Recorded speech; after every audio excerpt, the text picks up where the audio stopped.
Watu wa Laikipia, mimi asubuhi ya leo nataka niseme asante sana kwa kunikaribisha hapa Laikipia.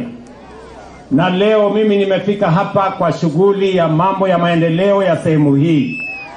Nyinyi mnajua ya kwamba nimekuwa hapa pale nyuma na tulianza kazi nyingi ya watu wa Laikipia pamoja na nyinyi. Na leo mimi nimekuja hapa kuhakikishia kwamba ile kazi tulikubaliana na nyinyi tutafanya.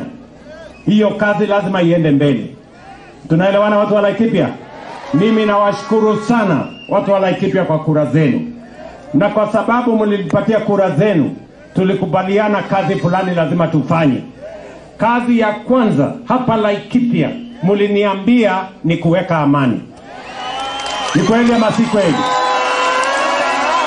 Laikipia ni kweli ama si kweli?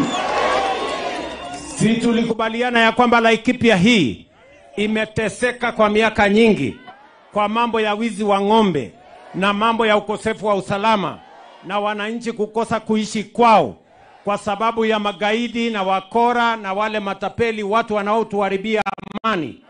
Mimi niliwahakikishia ya kwamba hiyo maneno ya ukosefu wa usalama sehemu hii tutakabiliana nayo na tutahakikisha kwamba mko na amani ya kutosha, watoto wenu wasome na nyinyi mfanye kilimo na maisha isonge mbele.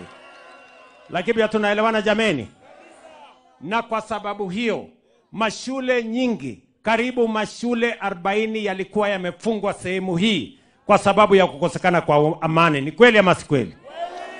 Na niliwaambia mbali na kuweka amani, na mimi leo nimekuja hapa na naibu wangu Profesa Kithure Kindiki ambaye mnamjua, alikuwa waziri wa usalama. Si ndiye alikuwa waziri wa usalama hapa? Na yeye alishughulika, nilimtuma hapa ashughulike na mambo ya usalama wa sehemu hii. Tuweke wale NPR, tuhakikishe ya kwamba kuna barabara, tuhakikishe ya kwamba wananchi wanaishi kwa usalama. Mimi nikikuja Laikipia leo, mimi naelewa watu wa Laikipia kwa sehemu kubwa, almost 70-80% kumepatikana usalama hapa Laikipia. Ni kweli ama si kweli? Si ni kweli? Ile sehemu kidogo imebaki, wale wajeuri kidogo wamebaki, mimi nitashughulika na wao. Lazima wakome kuleta mambo ya mauaji na mambo ya kuharibu mali ya wananchi na mambo ya kuiba mifugo ya wananchi wa taifa letu la Kenya.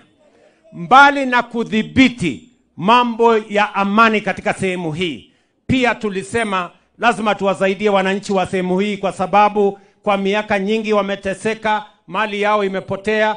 Pia tuwasaidie na kusomesha watoto wenu. Na ndio sababu hiyo tumejenga mashule 9 sehemu hii ya hapa, kutoka hii shule yenu ya Ngarashi, sehemu hii yenu ya hapa Ngarashi. Ni kweli ama si kweli? Leo mimi nimekuja kufungua majengo haya kwa sababu majengo mingi katika mashule yetu ilikuwa imeharibika. Mashule yetu iliharibiwa na wale wezi wa ng'ombe na kuharibu mambo ya masomo na mambo ya maendeleo katika sehemu hii yenu. Tunaelewana watu wa Laikipia? Sio shule hii ya Ngarashi peke yake.